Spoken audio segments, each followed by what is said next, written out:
to Dr. Sameer.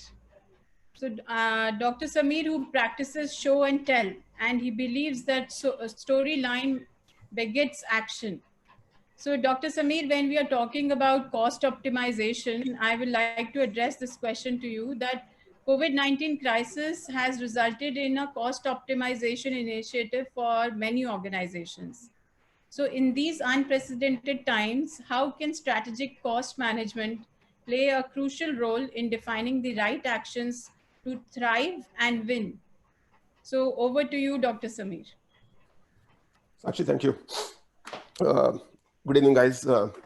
So I think taking cue from two things. I think Dr. Hari finished his talk on saying cost optimization is the key, and he also said there is a 20% scope of bringing down cost. Right? Let me give you some example before I start anything. So we started StratMed, a group purchase organization, about a year back, and that was before COVID. Right? So I think cost optimization is the same with or without COVID. Ultimately, cost optimization means your profitability has to be better, and if you optimize the cost, you would always be more productive and more profitable. There are two things. One, you reduce cost.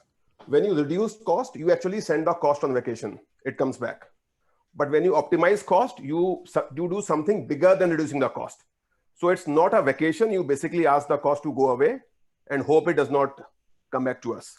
But coming back to what Dr. Hari said, that there is 20% scope of reducing cost. We in last 1 year have looked at consumption data for about 70 to 80 hospitals, right? Some of them large chains, some of them small hospitals, and of various kinds, single specialty, multiple specialty, large hospitals dealing in cancer care, where they utilized high-end medical oncology drugs and things like that. After analyzing the data, we realized two things. One, all of them are sitting on a cost optimization target of at least 10 to 15% just from the cost of consumption. Forget everything else. So that's point number one. Point number two, when we were looking at the data, the two things came and hit us big time. One, the data came in different sizes and shapes and manners and God knows what, right? So the data from two hospitals, and I'm talking of large, structured hospitals. When it came to us, it was all over the place. They had very little idea in terms of whom they buy, what they buy, right? What cost they buy. So there was no parity between two hospitals. That's point number one. Point number two similar hospitals, same types. One of them uses, say argument's sake, 5,000 SKUs to cover the care delivery. Another one of the same kind is using about 10,000 SKUs. So again, the same story. What do you do with the cost, and what do you do with the consumption, right?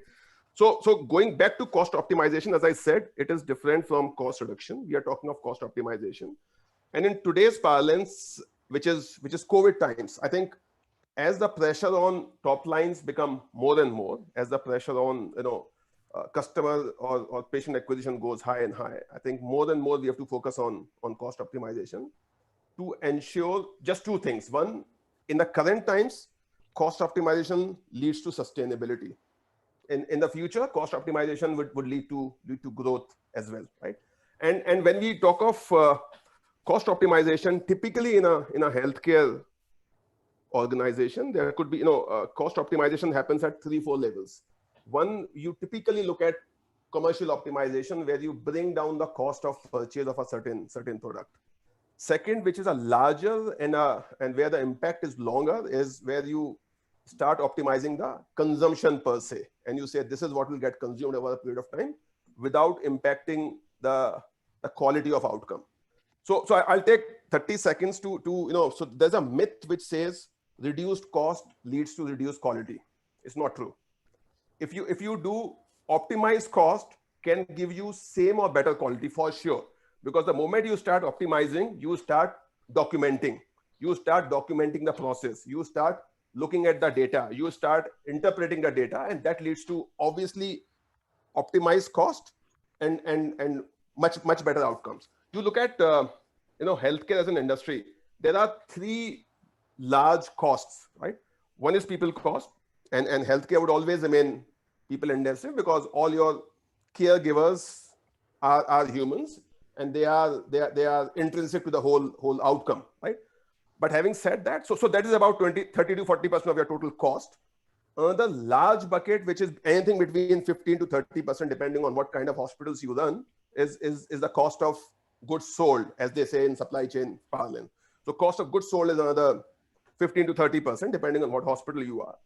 Another large area in hospitals, except for those large hospitals like which are chains, which is your cost of purchase services. And these purchase services, right from laundry to kitchen to CSSD to whatever, that is another 6 to 8%, right?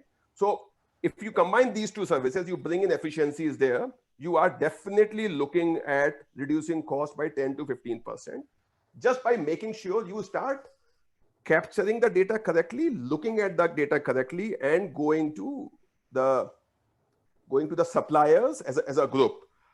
GPOs, when we started, we technically were the first GPO in the right sense. GPOs in US have been there forever, and today close to 7,000 hospitals in the US operate through GPOs, and GPOs have been able to bring down the cost of consumption in US hospitals to the tune of 30% odd, right? So, and 30% is a huge cost. And they, as I said, they just don't look at cost of commercial optimization, but they overall reduce. They reduce the cost of pharmacy management, pharmacy operations is a big ticket item.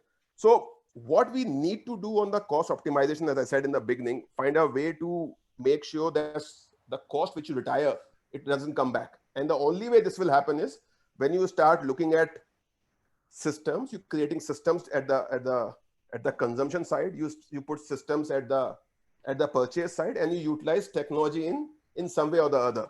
Let me give you very small examples. Reorder levels in hospitals are hardly looked at, right? If you start looking at reorder levels, you are looking at saving huge sums. That's one. All hospitals, and to some extent even pharma companies, they lose a decent amount on near expiry or expiry medicines.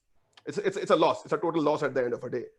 How do you make sure that, one, this is visible to us in a certain way, and two, once it is visible to us, there are ways and means to look at things. So I think actually cost optimization is an exercise which all of us take, but I think cost optimization is a culture. A culture we build. So a culture around data, a culture around ensuring that we understand what wastages are there, and then we reduce the wastage, and then over the period of time keep on learning, training, relearning. And what hospitals or healthcare providers have done, and I've been part of that healthcare provider side for last 16-18 years, we never gave enough emphasis on purchase as a function.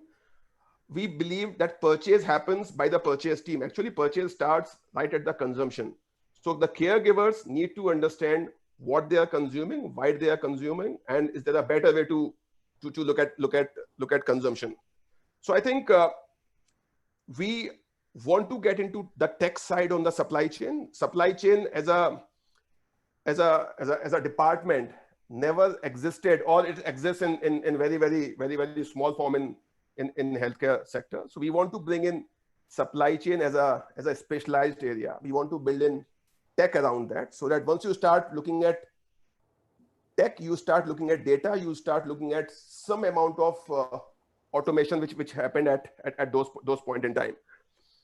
So I think to sum it up, as I said, cost optimization has to become a culture. Cost optimization has to be a continuous exercise, which should be, and there are 3-4 things which all of us should start looking at: business process automation, supply chain automation, and typical digitization which should happen at the consumption side. So as of now, we are talking of digitization at the patient side, digitization wherein telemedicine should happen, a lot of things should happen. But I think a lot of digitization and automation has to happen on the back end. If back end is not in place, front end would always be a lag indicator. Front end is a lag indicator based on what inputs you are putting in. So if the inputs are in the right place, we know what we are doing. I think outcomes would always remain the way it is. So I think what we will end up doing is what we go and tell hospitals is, you please focus on making sure you do excellent outcomes, and we handle the rest for you. So I think that's what we want to do. And I think on that note, Sachi, thank you. And I think there's paucity of time, so I will bring it down here. Thank you. Yeah. Very important points. And I think cost optimization from the start itself, I think it's on the focus. And the new normal, it is the mantra of success. Yeah. Over to you, Sakshi.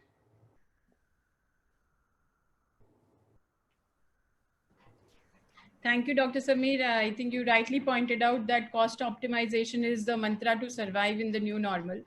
And very valid points which you've come out in, even the GPO model, which is one of the newest model which has come up in India. It will be very successful in the longer run.